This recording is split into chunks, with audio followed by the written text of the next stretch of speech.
ETF index mutual funds నేర్చుకుని stock మార్కెట్లో రాణించాలనుకుంటున్నారా? వెంటనే ఈ నెంబర్కి కాల్ చేయండి.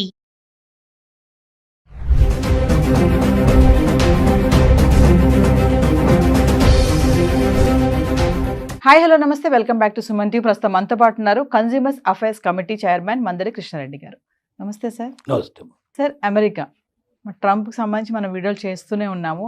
మరి కొత్తగా అమెరికాలో ఉన్నటువంటి భారతీయ విద్యార్థులను భయపెడుతున్నటువంటి కొత్త బిల్, ఓపీటీ బిల్, అది రద్దు చేసేశాడు. మరి ఏంటి సార్, దానివల్ల మన వాళ్ళకి వచ్చేటటువంటి నష్టాలు ఏంటి? అంటే ఎవరైనా ఇతర దేశస్తులు అమెరికా వెళ్ళి చదువుకునే స్టూడెంట్స్ కానీ, లేక ఏదైనా రీసెర్చ్ స్కాలర్స్ కానీ, ఎడ్యుకేషన్ సంబంధించినటువంటి లైన్లో ఉన్న వాళ్ళకి ఎక్కువ భాగం అమెరికాలో ఒక విధానం కొనసాగుతోంది. సపోజ్ వాళ్ళు ఏదో ఒకైనా వీసా తీసుకొని అక్కడికి వచ్చి ఎడ్యుకేషన్ కంటిన్యూ చేయడం కానీ, ఈ రీసెర్చ్ స్కాలర్ ఇట్లా కంప్లీట్ చేసినప్పుడు వాళ్ళకి ఇచ్చిన వీసా పీరియడ్ ఏదైతే ఉంటుందో 2 years 3 years ఎంత ఉంటుందో ఎడ్యుకేషన్ దానికి సంబంధించిన రీసెర్చ్ వరకు ఆ పీరియడ్ ఉంటుంది. ఆ పీరియడ్ తర్వాత కూడా 1 సంవత్సరం నుంచి 3 సంవత్సరాల దాకా వాళ్ళు అక్కడే ఉండి జాబ్స్ చేసుకుంటూ ఇంకా ఫర్దర్గా ఆ రీసెర్చ్ లోపల ఇంకా ముందుకెళ్ళడానికి కానీ, ఎడ్యుకేషన్లో ముందుకెళ్ళడం కానీ, లేదా జాబ్ ఏదైనా చూసుకోవడానికి పాసిబిలిటీ కానీ దానికి తగినట్టుగా ఒక అవకాశం గతంలో ఉండేది. Minimum 1 year, maximum 3 years possibility కల్పించేవాళ్ళు. ఈ పర్యాయంలో వాళ్ళకి ఏంటంటే వీసా ఉన్నట్టే లెక్క, అంటే వీసా ఎక్స్టెండ్ చేసినట్టు లెక్క. ఒక రకంగా ఓపీటీ అంటే ఇక్కడ వాళ్ళకి వీసా ఎక్స్టెండ్ చేయడం ఒకటేను, వాళ్ళు పని చూసుకోవడానికి ఒక అవకాశం ఉండేది. అయితే ఇది ఎక్కువ ఏంటంటే యూనివర్సిటీలో మాత్రమే ఈ పని చూసుకోవాలనేది, క్యాంపస్లోనే ఉండాలి, క్యాంపస్లో ఉండాలి. అది వారానికి 20 గంటలు మాత్రమే పని చేయాలనేది ఉంది, కండిషన్ ఉంది. అంతకన్నా ఎక్కువ పని చేస్తే అది నేరం కింద లెక్క. కానీ సహజంగా యూనివర్సిటీలో ఇంతమందికి జాబులు దొరకడం చాలా కష్టం. కాబట్టి ఏం చేస్తారు వీళ్ళు, యూనివర్సిటీలో కాకుండా బయటకు వెళ్ళి పనులు చూసుకుంటారు. 20 hours చేస్తే దానివల్ల లాభం లేదు కాబట్టి, ఎందుకంటే 20 hours అమెరికన్ సిస్టమ్ ప్రకారంగా చేస్తే, అంటే అమెరికన్స్కి ఎంత అయితే డబ్బులు ఇస్తారో అంత డబ్బులు మన ఇండియన్స్ కూడా ఇచ్చేటైతే 20 hours సరిపోతుంది. కానీ అమెరికన్స్కి ఇచ్చే దాంట్లో 1/4 1/3 మనకి ఇస్తారు కాబట్టి అది సరిపోదు. కాబట్టి ఏం చేస్తారంటే 20 గంటలు సరిపోదు కాబట్టి బయటకి ఎక్కువ గంటలు పనిచేస్తారు.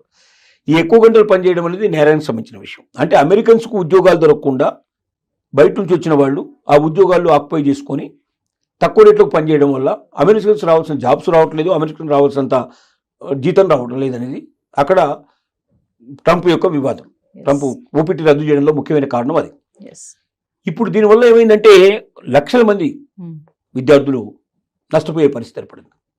అంటే వాళ్ళకి చదువు అయిపోగానే ఇక వాళ్ళు వెంటనే మూటముళ్ళు సర్దుకొని వచ్చేసేయాలి, వెనక్కి రావాలి. ఏమాత్రం అక్కడ ఉండడానికి వీలు లేదు. గతంలో అయితే ఓపీటీ ఉండడం వల్ల మినిమం 1 year నుంచి 3 years దాకా వాళ్ళు షెల్టర్ ఉండేది. ఆ 3 yearsలో వాళ్ళకి యూనివర్సిటీ లోపల కూడా పనిచేసుకునే అవకాశం ఉండేది, బయట కూడా పనిచేసుకునే పాసిబిలిటీస్ ఉండేది. వాళ్ళు మొత్తం మీద అంటే యూనివర్సిటీ అని ప్రతిబంధకం పెట్టినా కూడా చాలామంది ఎక్కడ చేస్తున్నా స్టూడెంట్ వీసా ఉంది కదా ఇతనికి, ఎట్లాగైనా 3 ఏళ్ళు 2 ఏళ్ళు ఉంది కదా వీళ్ళు చెప్పిన ప్రకారం ఓపీటీ ప్రకారం, కానీ ఎవరు కూడా పోలీసు కానీ ఎవరు ఆబ్జెక్షన్ చెప్పేవాళ్ళు కాదు. ఇప్పుడు ట్రంప్ తీసుకుని నిర్ణయం వల్ల ఏమైందంటే లక్షలాది మంది విద్యార్థులు వాళ్ళ ఇండియాకు రావాల్సిన పరిస్థితి ఏర్పడింది. ఖచ్చితంగా రాకపోతే ఇంకో మార్గం లేదు. ఎందుకంటే వాళ్ళని 1 month లోపల వాళ్ళకి ఈరోజు ఓపీటీ రద్దు చేశారు, 1 month టైం ఇచ్చారు. 30 రోజుల లోపల వాళ్ళు 80% ఇండియాకు తిరిగి రాకపోతే వాళ్ళ మీద కేసులు ఫైల్ చేసే అవకాశం ఉంది, వాళ్ళ జైలు పంపించే అవకాశం ఉంది, వాళ్ళ మీద రకరకాల యాక్షన్స్ తీసుకునే అవకాశం ఉంది, ముద్రేసేస్తారు. స్టూడెంట్స్నే కాకుండా సార్, అక్కడ ఉన్నటువంటి యూనివర్సిటీస్ కూడా ఈ బిల్లుతో భయపడుతున్నాయి అంటే ఏం చెప్తారు సార్? ఎందుకు భయపడుతున్నాయంటే యూనివర్సిటీస్ ఎప్పుడు బాగా కలకలాడుతుంటాయి, స్టూడెంట్స్ ఉంటే బాగా కలపడతాయి. స్టూడెంట్స్ని బయటకు పంపించడం మొదలుపెట్టిన తర్వాత ఈ ఓపీటీ సిస్టమే లేకపోతే అసలు ఎవరు చదువుకోవడానికి రారు. ఎందుకంటే మా చదువు అయిపోయిన తర్వాత కూడా ఇంకా 1 year నుంచి 3 years అక్కడే ఉండొచ్చు, అమెరికాలో ఏదైనా మంచి ఉద్యోగం సంపాదించుకోవచ్చు, లేదా ఫర్దర్గా స్టడీస్ అయినా ఫర్దర్గా ఇంకేదైనా సరే మా జీవితాన్ని సెటిల్ చేసుకోవచ్చు అనే ఉద్దేశంతో వస్తున్నారు. నీకు నీ చదువు వరకు మాత్రమే కంప్లీట్ చేసుకుని పోవాలంటే అమెరికానే రావాల్సిన అవసరం లేదు. ఇండియాలో కూడా మంచి చదువు ఉంది మనకు, ఇండియాలో కూడా మంచి యూనివర్సిటీస్ ఉన్నాయి మనకు. ఇవి కాకుండా అమెరికా కన్నా చాలా తక్కువ ఖరీదు చేసేవి, తక్కువ ఖర్చు అయ్యేటువంటి అనేక దేశాల లోపల యూనివర్సిటీస్ ఉన్నాయి, ఇంకెక్కడికైనా వెళ్ళొచ్చు. అమెరికాలో పర్టికులర్గా ఎందుకు వస్తున్నారంటే అమెరికాలో పార్ట్ టైం జాబ్ చేసుకునే అవకాశం ఉంది, చదువుకునేటప్పుడు కూడా పార్ట్ టైం చేసుకోవచ్చు. అలాగే చదువు అయిపోయిన తర్వాత కూడా 1 year నుంచి 3 years ఇక్కడ ఉండొచ్చు. మనం ఈ లోపల మనం ఏదో ఒక ఉద్యోగం సంపాదించుకొని మనం పూర్తిగా సెటిల్ కావచ్చు 100% అనే ఉద్దేశంతో మాత్రమే అమెరికాకు వస్తున్నారు. ఇప్పుడు ఓపీటీ తొలగించిన తర్వాత ఇక అక్కడ ఉద్యోగాలు వస్తాయనేది కల్లా, అక్కడ వెయిటింగ్ పీరియడ్ లేదు. మరి అలాంటప్పుడు ఎందుకు వస్తారు? కొత్త విద్యార్థులు రారు, ఉన్న విద్యార్థులు వెళ్ళిపోతారు, కొత్త విద్యార్థులు రారు. మరి యూనివర్సిటీస్ ఏమైపోతాయి? నష్టాల బారిన పడిపోతాయి. చివరికి యూనివర్సిటీలు మూసుకోవాల్సిన పరిస్థితి ఏర్పడుతుంది.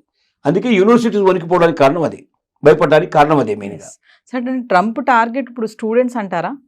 ట్రంప్ టార్గెట్ స్టూడెంట్స్ అని కాదు. ట్రంప్ ఏం ఎలక్షన్లో ఏం వాగ్దానం చేశాడంటే, ఇక్కడ ఉన్న ప్రజలకి నేను ఉద్యోగం కల్పిస్తాను, భద్రత కల్పిస్తాను, ఆదాయాలు పెంచుతాను, ఒక అమెరికాని ప్రపంచ దేశాల్లో నెంబర్ 1 దేశంగా నేను చూపిస్తాను, అప్పులు మొత్తం కంప్లీట్గా తీర్చే ఏర్పాటు చేస్తాను, ఆదాయం పెరిగే ఏర్పాటు చేస్తాను, దేశ భవిష్యత్తే గతంలో ఎప్పుడూ లేనంతగా ఒక ఉన్నతమైన పరిస్థితి, ఒక గోల్డెన్ ఎరా తీసుకొస్తాను నేను అని వాగ్దానం చేశాడు.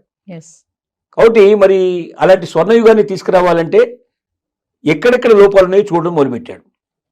ఒకటి, ప్రభుత్వ రంగ సంస్థల్ని వీలైనంతవరకు క్లోజ్ చేయాలని డిసైడ్ చేసుకున్నాడు. ఎందుకంటే ప్రభుత్వ రంగ సంస్థల్లో అనవసరంగా ఖర్చే విపరీతంగా ఉంటుంది, కానీ దానివల్ల వచ్చే ప్రయోజనాలు పెద్దగా ఉండదు. ఎందుకంటే అమెరికాలో ఏంటంటే అన్ని రాష్ట్రాలు ఇండిపెండెంట్గా ఏ రాష్ట్రానికి ఆ రాష్ట్రమే స్వతంత్ర ప్రతిపత్తి కలిగినటువంటివి. కాబట్టి ఏ రాష్ట్రానికి ఆ రాష్ట్రం బతకగలిగే అవకాశం ఉన్నప్పుడు సెంట్రల్ నుంచి పెద్దగా వాళ్ళకి సపోర్ట్ ఇవ్వాల్సిన అవసరం లేదు. డబ్బు రూపంలో ఏదైనా ఇవ్వాల్సి ఉంటే డైరెక్ట్గా ఇచ్చేయడానికి పాసిబిలిటీ ఉంది. దానికోసం డిపార్ట్మెంట్ పెట్టి వేల మందిని పోషించి వాళ్ళకు అనవసరంగా శాలరీస్ ఇచ్చి ఇవన్నీ చేయాల్సిన అవసరం లేదనే నిర్ణయానికి వచ్చి వీలైనంత వరకు ఉద్యోగాన్ని తొలగించడం ప్రారంభించాడు. రెండోది ఏం చేశాడు, బయట నుంచి వచ్చిన వాళ్ళు, వలస వచ్చిన వాళ్ళు ఇక్కడ ఏం చేస్తున్నారంటే అందరు టెస్ట్ వేసుకొని కూర్చుంటున్నారు. వాళ్ళు ఇక్కడ ఇతరుల ఏంటి ఈ అమెరికా మీద వ్యతిరేకంగా కూడా కొంత వ్యతిరేకత కూడా కూడగట్టేందుకు వాళ్ళు తోడ్పడుతున్నారు. తర్వాత ఇక్కడ ఉన్న ఉద్యోగాలు తన్నుకుపోతున్నారు. ఇక్కడ వాళ్ళకు ఉద్యోగాలు ఇవ్వటం లేదు. ఇక్కడ వాళ్ళకి అద్దెకు ఇల్లు దొరకడం కష్టం ఉంది. ఇక్కడ వాళ్ళకి అవకాశాలు తక్కువైపోతున్నాయి. కాబట్టి బయట నుంచి వచ్చే వాళ్ళని ఎంత తగ్గించగలిగితే అంత అమెరికా సేఫ్గా ఉంటుంది, సురక్షితంగా ఉంటుందని అతను భావిస్తున్నాడు. సరే, ఏదేమైనా ఓపీటీ బిల్లు రద్దు చేయడం వల్ల మన స్టూడెంట్స్కి అయితే తీవ్రమైన నష్టమే అనుకోవచ్చు. 100% నష్టమే. విద్యార్థులంతా వెనక్కి రావాల్సిన పరిస్థితి ఏర్పడుతుంది. కొత్త విద్యార్థులు వెళ్ళాలంటే భయపడే పరిస్థితి ఏర్పడుతుంది. ఇక అమెరికా చదువులకి కొంతకాలం స్వస్తి పలకాల్సిన పరిస్థితి ఏర్పడుతుంది. అసలు వాస్తవంగా ఎవరిచ్చినా సలహా ఇది ఇస్తారు. ఎందుకంటే ఏ క్షణంలో ఏం జరుగుతుందో తెలియని దేశంలో వెళ్ళి దేశంగాని దేశం లోపల అక్కడ ఉండి అక్కడ ఒకవేళ ఉండాలనుకుంటే ఒక నెలకి ₹1,00,000 ఖచ్చితంగా కావాలి. ఒక నెలకి ₹1,00,000 కావాలి. అంటే తల్లిదండ్రులు పంపించాల్సింది తప్ప ఇంకో మార్గం ఏముంది? తల్లిదండ్రులు ఎంతకాలం పంపించగలుగుతారు? చదువు అయిపోయిన తర్వాత కూడా ఇంకా ₹1,00,000 నెలకు చొప్పున సంవత్సరానికి 12 లక్షలు 15 లక్షలు ఖర్చు పెట్టాలంటే ఎంతమందికి అవకాశం ఉంటుంది అది? కాబట్టి చాలా మంది పోరు.